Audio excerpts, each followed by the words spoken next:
Hello, my name is Matthew Betzen, and this is my presentation about proven writing and instructional strategies. So to be effective writing instructors, it's important to understand how writing develops in students, and it starts with that the basic phase of scribbling and drawing, where students will just be given, or children will be given a pen or paper, and they'll just scribble and make lines. But it will eventually see progression from making those random marks to move towards identifiable like shapes and different novel patterns or formations like circles and squares. And then eventually we'll see recursive writing, or we tend to see recursive writing, which is the tendency to reuse and repeat certain scribblings and drawings, like as if they were modeling what adult writing would look like. They'll move on to the prephonemic stage, which is when children begin to use real letters to represent meaning.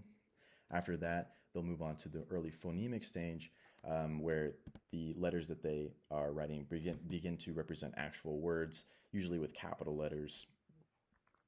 And at this stage, students will know that letters represent sound values too, which is important. After that, we have the letter naming phase, which is a small jump, but this is when students will use one or two or more consonants and at least one vowel to represent the spelling of words. And then lastly, we have the transitional phase, where this will look like English, but it's a mix of phonetic and conventional spellings, when students won't really understand how to spell all the words, but they'll be trying their best, and you can recognize it as English.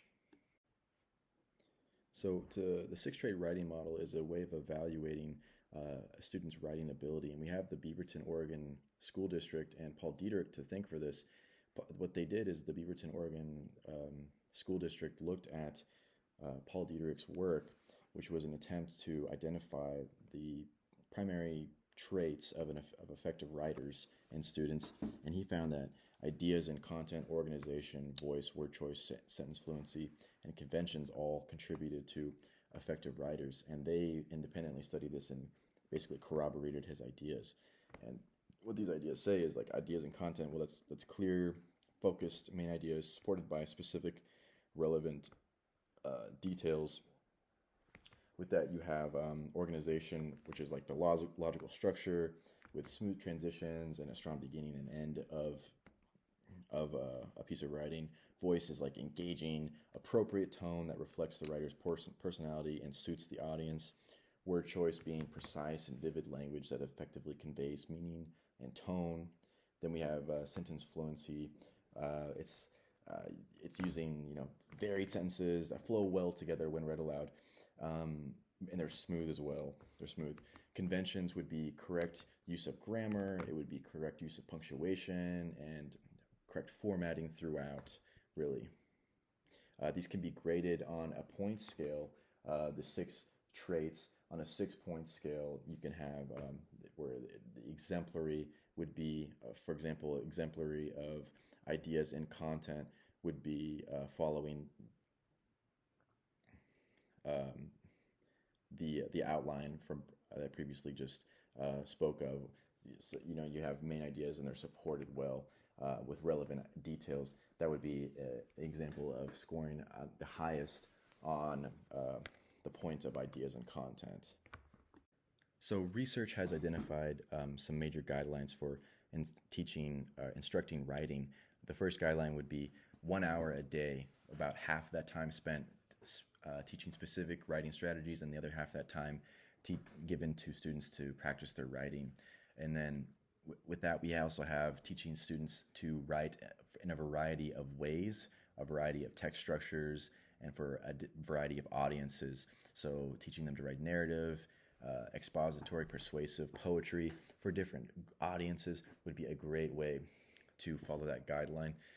Another guideline we have is using good handwriting, typing, and spelling. So developing those typing, spelling, and handwriting skills by giving students the adequate time to develop those skills would improve their writing. And then lastly, we have creating an engaged community of writers. This is giving students the chance to collaborate with one another, to bounce ideas off each other, to engage in those structured conversations where they can talk about the skills that they're learning during their writing workshop, etc.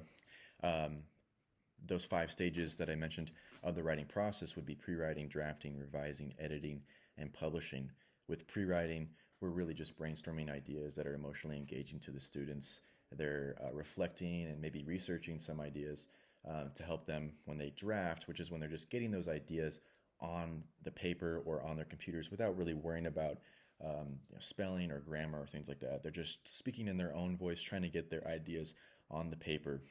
When they revise, that's when they'll think more about, okay, who is the audience here? What is the type of text that I'm writing? And they'll be moving around content. They might be adding content. They might be deleting content.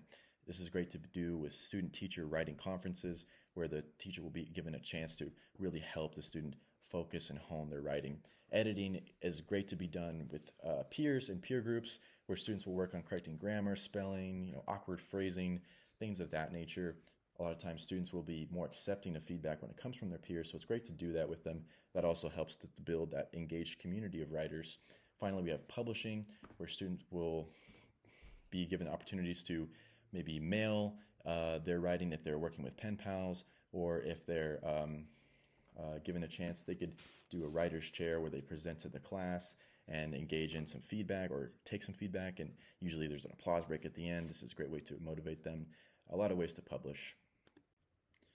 So some students will require Tier 2 writing intervention support. We see about 20 to 30% of students struggle with writing due to limited oral language exposure, due to learning language disabilities or poverty. So these strategies are targeted to accelerate their vocabulary and writing development, with the first one being the quick write, which is a short 10-minute response to a prompt given by the teacher or a group leader. You might have a small group where you give a prompt to students to give them 10 minutes to write. They'll try to activate their prior knowledge or summarize content and express their ideas and opinions. And usually they'll struggle with this or fail to write very much, or they'll have underdeveloped theses. And that's where you would want to extend with these organizing tools such as the P, the POW, and the TREE. The POW, which stands for pick my idea, organize my notes and ideas, and then write and say more.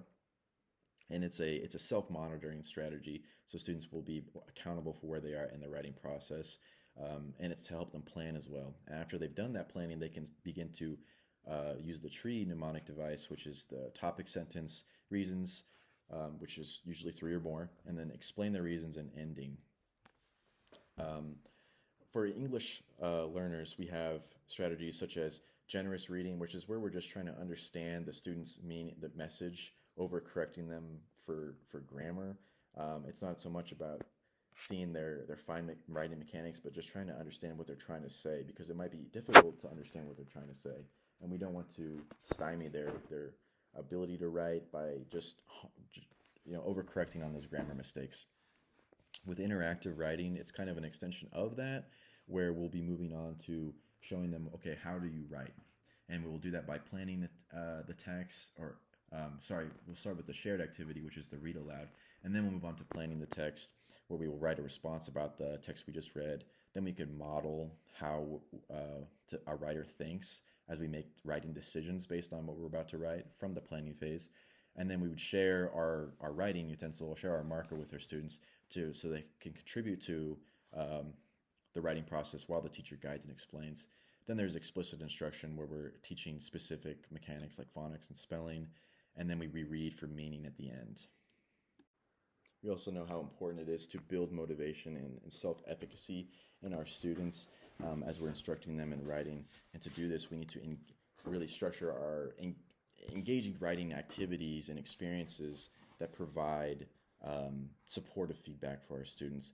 One of the great ways to do this is through a write talk, where we have an admired adult in the community, perhaps a parent, could be a community member, could be a member of the school or a member of faculty and staff that's admired by the students, and they would come in and share their own writing experiences with the students, which would help to motivate and help them see, the real purposes of writing in their lives. Another great example is the school-wide photo library, where students may retrieve or make images or photos themselves if they're assigned to, or just use existing photos as launching off points for their own writing or illustrations in their writing.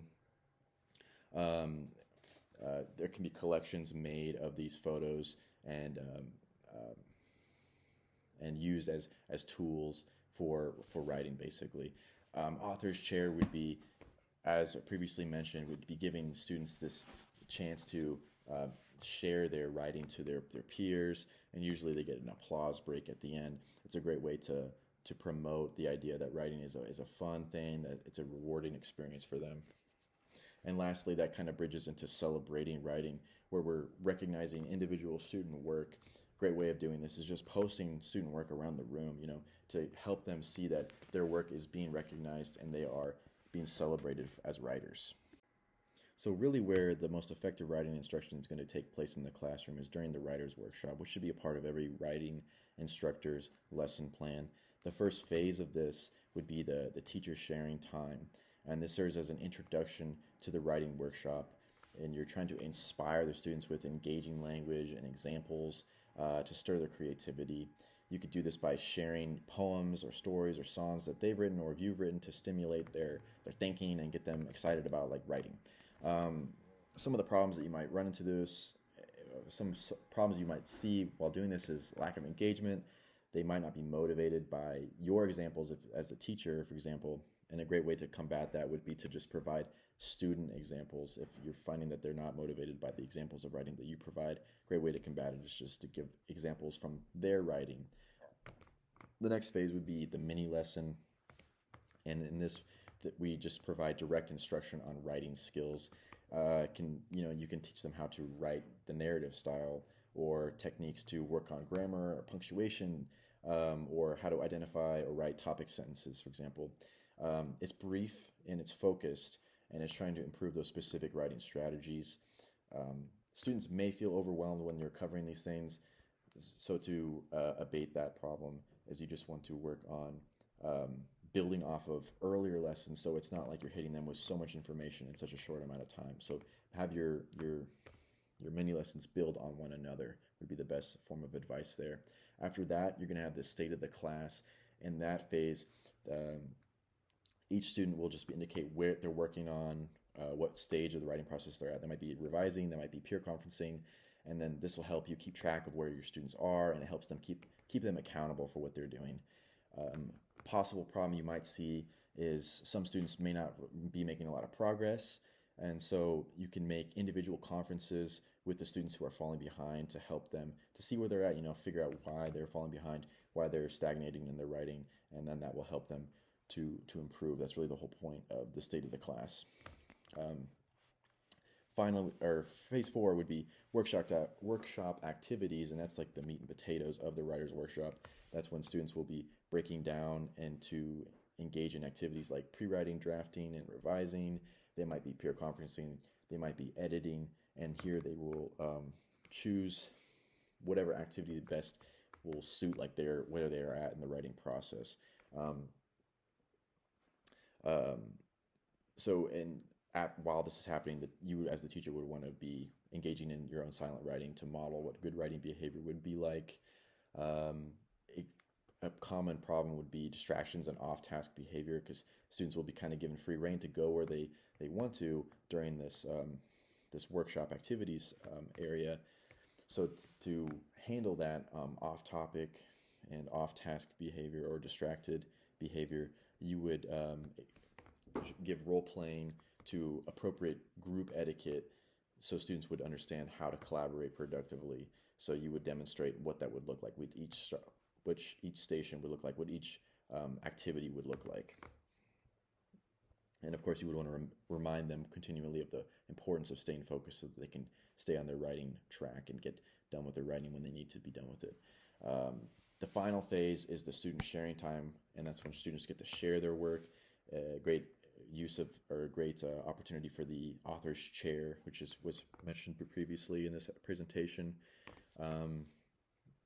It's a really great time for students to encourage them and to help them to take pride in their work. Some students might be kind of shy or hesitant to share, and so you can address this by just making sure your classroom environment is very supportive, and that every student knows that they are given a fair shake and that every student is respected. Also, you might want to allow for anonymous sharing to make those reluctant students more willing to participate.